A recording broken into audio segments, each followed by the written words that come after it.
केंद्रीय मंत्री गजेंद्र सिंह शेखावत ने निश्चित रूप से कुंभ दुनिया के लिए एक अनोखा उत्सव है, जहां देश और दुनिया भर से लाखों लोग आस्था, जिज्ञासा और उत्सुकता के साथ इस भव्य आयोजन को देखने आते हैं। यह अद्भुत है कि इतने बड़े पैमाने पर आयोजन एक ही स्थान पर संभव हो पाता है। सरकार द्वारा इस आयोजन के प्रबंधन को एक केस स्टडी के रूप में अध्ययन किया जा रहा है। विभिन्न राज्य कुंभ का अवलोकन कर रहे हैं ताकि वे अपने प्रमुख आयोजनों के लिए इसकी संगठनात्मक प्रणाली को समझ सके। देखिए, निश्चित रूप से कुंभ विश्व के लिए एक अनूठा उत्सव है, जहां स्वतः स्फूर्त भाव से देश और दुनिया से करोड़ों लोग श्रद्धा का भाव लेकर के, कुछ उत्सुकता का भाव लेकर के, कुछ कौतूहलता दुनिया भर से जानने के लिए कितना बड़ा आयोजन कैसे किसी देश में एक स्थान पर हो सकता है।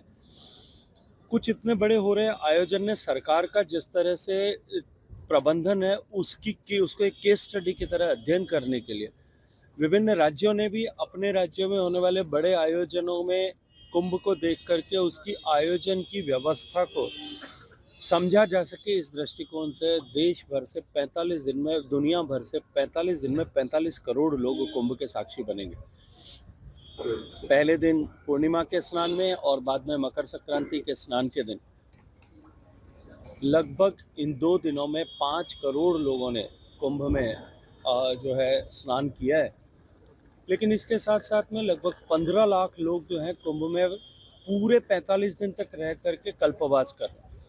लगभग इतनी बड़ी संख्या साधुओं की है जो पूरे 45 दिन तक लगभग कुंभ में रहने वाले हैं, और लगभग इतनी बड़ी संख्या यानी 15 लाख लोग ऐसे हैं जो सफाई कर्मचारी के रूप में, विभिन्न व्यवस्थाओं को देखने वाले कर्मचारियों के रूप में, भोजनशालाओं का प्रबंधन करने वाले और भोजन का व्यवस्था करने वाले लोगों के रूप में वहाँ स्थायी रूप से निवास कर रहे हैं।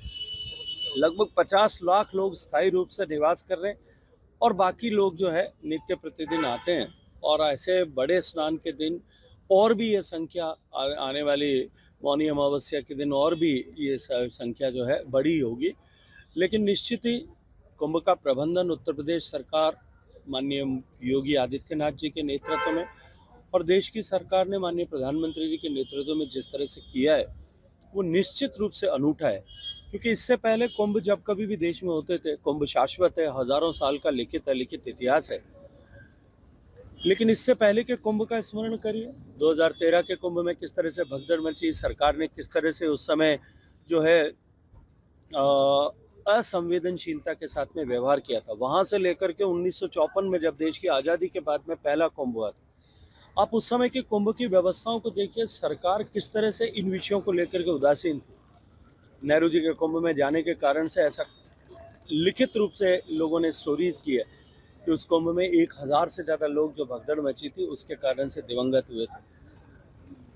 लेकिन अब क्योंकि सरकार हमारी विरासत का संरक्षण करने और विरासत का सम्मान करने वाली सरकार है, इसलिए निश्चित रूप से इस बार के कुंभ की व्यवस्थाएं जो है पहले से बहुत बेहतर, अच्छी और निश्चित रूप से व्यवस्थाओं को देखने और समझने के योग्य है। देखिए, वो अवसरवादियों का संगठन है।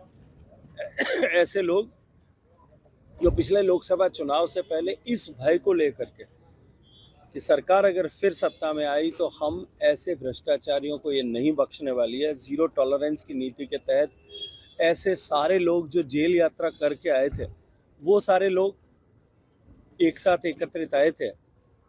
मुझे नहीं लगता कि ऐसे लोगों और ऐसे आचरण और व्यवहार करने वाले लोगों से, जिन्होंने कुंभ को पहले सत्ताओं में रहते हुए इस उदासीनता के भाव के साथ में, असंवेदनशीलता के साथ में देखा है, वो कुंभ की महत्ता और आस्था को भी समझते हैं। देखिए, गांधी परिवार की राजनीति और वर्तमान में नेतृत्व कांग्रेस पार्टी का, उसको लेकर के अब देश और दुनिया के सामने वो बेनकाब हो चुके हैं। उनका चेहरा सबके सामने उजागर हो गया। वो हिंदी में एक कहावत होती है, हाथी के दांत दिखाने के और खाने के और। मुझे लगता है कि उनके दांत जो है अब सबके सामने, उनका चाल और चरित्र, चेहरा जो है सबके सामने। देखिए, हमेशा ही 1954 केवल एकमात्र उदाहरण नहीं है, वहां से लेकर के इमरजेंसी से लेकर के 2014 तक पूरे ग्रंथ लिखे जा सकते हैं इस पर कि किस तरह से उन्होंने लोकतंत्र का और लोकतंत्र के सारे स्तंभों का गला घोटने की कोशिश की।